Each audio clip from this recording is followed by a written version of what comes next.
میں نے 3 سال یہ حکومت میں کیا دیکھا؟ میری تو پہلے سے جب ہم نے پارٹی بنائی 25 سال پہلے تو میرے میں تو کوئی شک نہیں تھا کہ پاکستان ایک بڑی خواب کا نام تھا، ایک مثالی اسلامی فلاحی ریاست بننا تھا ہم نے، اور وہ مدینہ کی ریاست کی وہی تھی جو دنیا کی پہلی تھی۔ تو ہمارے جو فاؤنڈنگ فادرز تھے، آبجیکٹیو ریزولوشن میں انہوں نے جو پاکستان کا مقصد تھا اس میں انہوں نے بڑا واضح کہا کہ یہ ہے ہمارا گول۔ تو میں پہلے دن سے اسی کا میرا یہ تھا کہ ہم نے ایک مثالی اسلامی فلاحی ریاست بننا۔ لیکن جو میرے یہ 3 سال گزرے ہیں اس میں تو میں اب یہ جو انشاءاللہ یہ جو اس کے بعد میں جو آپ کے تجویزیں دوں گا، میں یہ سمجھتا ہوں کہ یہ ناگزیر ہے ہمارے ملک کے لیے۔ اگر ہم نے اپنے ملک کو اٹھانا ہے تو جب تک ہم ان کی سنت کے اوپر چلیں گے نہیں، یہ ملک نہیں اٹھ سکتا۔ میرا اب یہ ایمان ہے، کیونکہ ہمارے اندر کئی ایسی چیزیں آ گئی ہیں جو یہ روک رہی ہیں ملک کو آگے جانے سے۔ اور میں خاص طور پہ 2 چیزوں کی ابھی بات کروں گا۔ سب سے پہلے جی، میں جس طرح جب پہلی دفعہ گیا برطانیہ 18 سال کا تھا، تو جو مجھے چیز سامنے کیا نظر آئی، ان کی جو اخلاقیات تھی، جو ان کے مورل سٹینڈرڈز تھے، وہ ہمارے سے بہت اوپر تھے۔ وہاں سچائی کے اوپر بڑا زور تھا۔ ادھر کی جو ان کے جو لیڈرشپ تھی اس کے اوپر جو اخلاقیات کا معیار تھا وہ عام لوگوں سے بھی زیادہ اوپر تھا۔ آپ جھوٹ بولتے ہوئے پکڑے جائیں، ریزائن کرنا پڑتا ہے۔ وہاں ایک پرائم منسٹر نے ریزائن کیا، جھوٹ بولتے ہوئے پکڑا گیا۔ ان کی جو پارلیمنٹ کے اندر جس طرح کے ان کے لوگ تھے، ان کی سٹینڈرڈ جو ان کی اخلاقیات تھی وہ عام شہریوں سے انہوں نے زیادہ اوپر رکھی ہوئی تھی۔ اور ان کی عدالتوں میں یہ تھا کہ جب ہٹلر نے حملہ کیا برطانیہ کے اوپر اور تباہی ہو رہی تھی وہاں، تو لوگ ڈر کے گئے کہ جی ہم ونسٹن چرچل ان کا پرائم منسٹر، اس نے کہا ہم بچ جائیں گے۔ تو چرچل نے آگے سے کہا کہ آگے جواب بجائے دینے کے ہم بچیں، اس نے کیا ہماری عدالتیں انصاف دے رہی ہیں؟ انہوں نے کہا ہاں جی دے رہی ہیں۔ کہتا کوئی ہمیں تباہ نہیں کر سکتا۔ یعنی وہاں کا جو انصاف کا نظام، اور میں نے پھر اپنا جو ہمارا تھا، زمین آسمان کا فرق تھا۔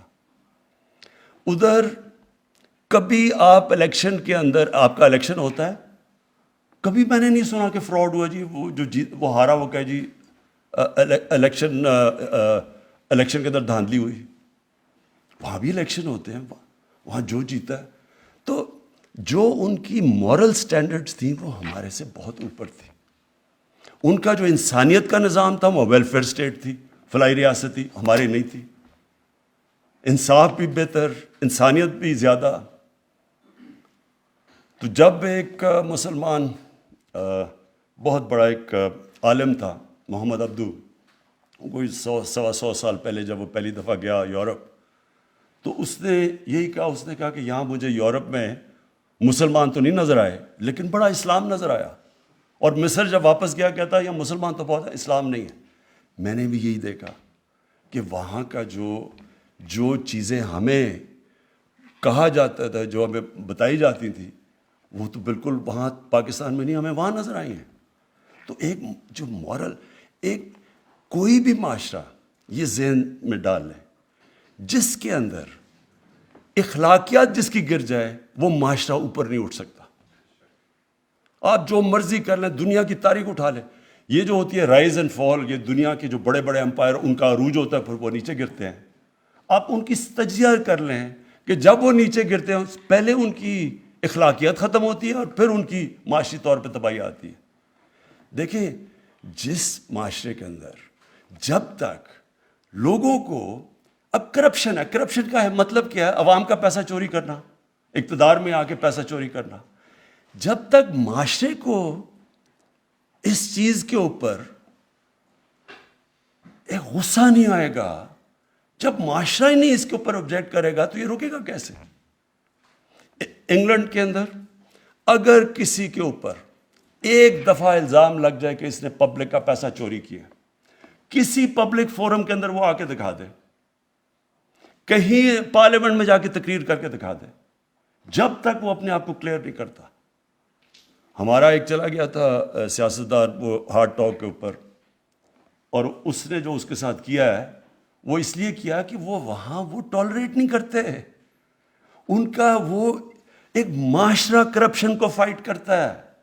سنگاپور کے اندر جب لی کوان یو نے ایک ان کی کرپشن کے کیمپین کی اور ان کی اخلاقیات اٹھائی، تو جب ایک منسٹر کرپشن میں پکڑا گیا اس نے خودکشی کر لی۔ مطلب یہ اس نے کہا میری زندگی اب ختم ہے، معاشرے میں کوئی مجھے بلائے گا ہی نہیں۔ تو ایک حکومت کیا کر سکتی ہے؟ کتنی کرپشن سے لڑ سکتی ہے؟ کتنے کیسز ہو سکتے ہیں؟ وہ تو چلتے جاتے ہیں، لیکن معاشرہ لڑتا ہے کیونکہ معاشرے کا پیسہ چوری ہوتا ہے۔ اب صرف اب یہ دیکھ لیں، یہ ایک فیکٹ آئی پینل ہے، فیکٹ آئی پینل جو سیکرٹری جنرل ہے یونائٹڈ نیشنز کا، اس نے ایک پینل بنائی۔ انہوں نے ساری ملکوں کا تجزیہ کیا کہ یہ جو غریب ملک ہیں ان کے سب سے بڑے مسئلے کیا ہیں۔ اس میں کیا چیز سامنے آئی؟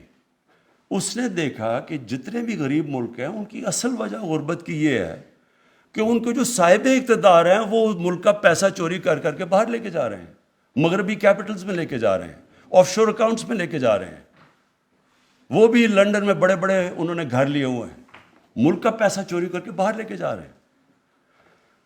سب سے بڑی وجہ ایک غریب غربت کی یہ ہے کہ اس کے ملک کا جب پیسہ چوری ہو کے باہر جاتا ہے تو وہ جب تک ایک معاشرہ نہیں لڑتا۔ اب آپ یہ ایک آدمی پیسہ چوری کر کے بھاگ کے لنڈن بیٹھا ہے، وہ تقریریں کر رہے ہیں اور اس کے لوگ ان کے اوپر پھول پھینک رہے ہیں، تو پھر چوری میں کیا بری چیز ہے؟ جب اب معاشرہ ہی نہیں اس سے لڑے گا تو گورنمنٹ کتنے کرپٹ لوگ پکڑ سکتی ہے؟ آپ جو اور اوپر سے آپ جب دیکھتے ہیں کہ جی بڑے بڑے لوگوں نے اربوں چوری کیا ہوا ہے، تو تھانے دار کو آپ کہہ رہے ہیں یا پٹواری کو کہہ رہے ہیں، کسی ان کو کہہ رہے ہیں یا آپ سیدھے ہو جائیں، باقی وہ اوپر وہ خاص۔ ایسے بھی کبھی معاشرہ آگے نہیں بڑھ سکتا۔ کوئی بھی دنیا میں مجھے معاشرہ بتا دے جس کے اندر کرپشن ہو اور وہ ترقی کر گیا ہو۔ چائنا آپ کے سامنے ہے، چائنا کے اندر اس نے تقریباً 450 لوگ پچھلے 7 سالوں کے اندر کرپشن میں وزیروں کو لیول کا جیل میں ڈالا ہے، یہ جو پریزیڈنٹ شی جن پنگ ہے۔ تو اس طرح تو نہیں معاشرہ اوپر جا رہا۔ اور پھر جو بھی معاشرہ کیونکہ رب العالمین ہے، وہ جو معاشرہ ان اصولوں پہ چلے گا جو ہمارے نبی صلی اللہ علیہ وسلم نے مدینہ کی ریاست میں لے کے آئے تھے، اوپر آ جائے گا۔